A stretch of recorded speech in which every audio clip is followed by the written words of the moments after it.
started about midway through the first after they trailed by 10 in the opening minutes. Dedmon, Hero, Robinson, Oladipo, and Martin in there. Dedmon, little floater up and good. The veteran Dwayne Dedmon has been a good backup center. 2-2-1, and then they usually fall back into a little 2-3 zone. Jaylen Brown gets a running start. Left-handed layup is good. 19 points, 8 rebounds, more than most teams. As Brown gets it inside, back shot is good. The Celtics, and you can make that case of anybody in the league. They're bigger and more athletic than anybody else in this league because of their versatility and the depth in that starting lineup. Smart, step back, three-pointer. It's good. Marcus Smart. What a game for him. Cloud here in this game 2 dominance. And Bam Adebayo was going to check back in, and Eric Spoelstra with this deficit just chose to leave him on the bench, which I think it's an excellent decision fairly soon as well. I certainly would be looking to do exactly that because all it takes is one free play and your championship aspirations. Grant Williams and Peyton Pritchard out there right now. Still over 9 minutes remaining. Duncan Robinson drives, goes inside. Couple of nice drives to the basket. Robinson. Jay Tucker did not return to the game after having some knee issues. And Kyle Lowry, still don't know the status for him for the upcoming weekend in Boston. 2 huge keys as Horford drills that for the Miami Heat going forward. Turn, just what the Celtics needed.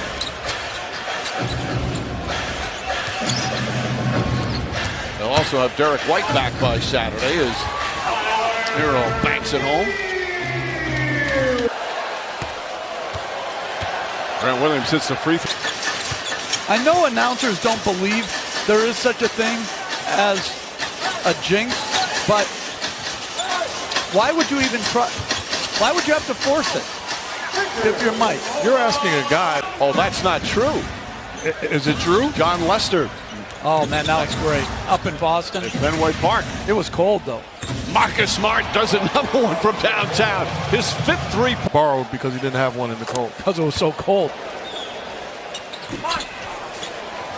Well, now the fans, a disappointing night for the Heat and their fans. This is going to end their undefeated home playoff record this year as Jaylen Brown just continues to pour it on. This has been how valuable he is to the Celtics. As the Celtics respond in an impact game in a big way.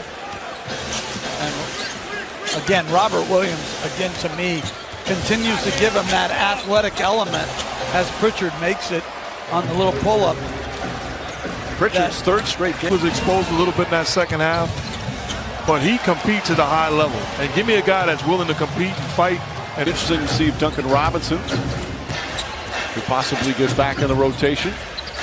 Starting with game 3 as Oladipo connects. We're playing the conference final. A nice opportunity is Highsmith. Well, they work hard.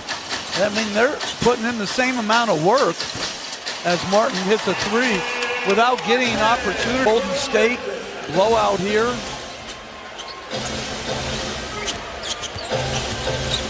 Stauskas, nice feed, and Tice throws it down. 121 points, finished with 29. Here at 7. Nice little touch on the floater. No, he does. He has great touch. Coming off this loss.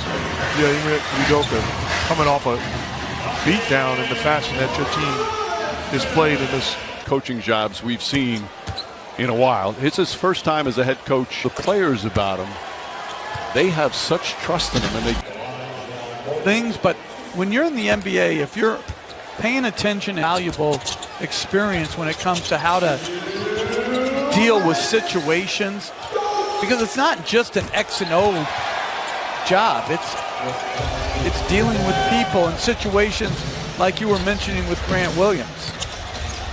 Well, Udoka has seen it all in his playing career, as it took him a while to get to the NBA, played in leagues like the IBL, the NBDL, had to go over in Europe and play, then finally got to the NBA, played 7 seasons, parts of 7 seasons with 5 different teams, so he has seen the game from so many different angles. From a coaching standpoint, when you guys sit and talk to him, what impresses you the most about him as Cornette banks it in? Well, I got to know him through USA Basketball. He helped Greg Popovich, obviously was on his staff for so very long. And it was the traits that you mentioned earlier. He combines, as Stauskas is hobbling off,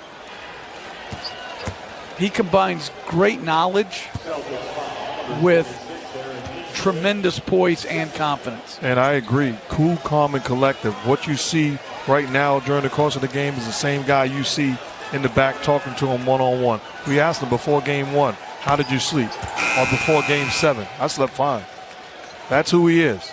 Prepared and ready. And he's absolutely done an incredible job. Meanwhile, Stauskas obviously in some pain, going right back to the locker room. And I'll tell you what I think also is underrated for all the teams left playing right now. The head coach got to pick his staff. It's not always what happens in today's NBA where there's a lot of voices in who picks a staff. All 4 teams left, and I think that breeds coaching chemistry. And if you can't expect to have better playing chemistry than coaching chemistry. Amen. You know, another thing in terms of coaches as Neesmith comes out of the pack, we always talk about the players. Boy, he really got better. He worked on his game. Look how much better he is this year. Coaches improve from different situations.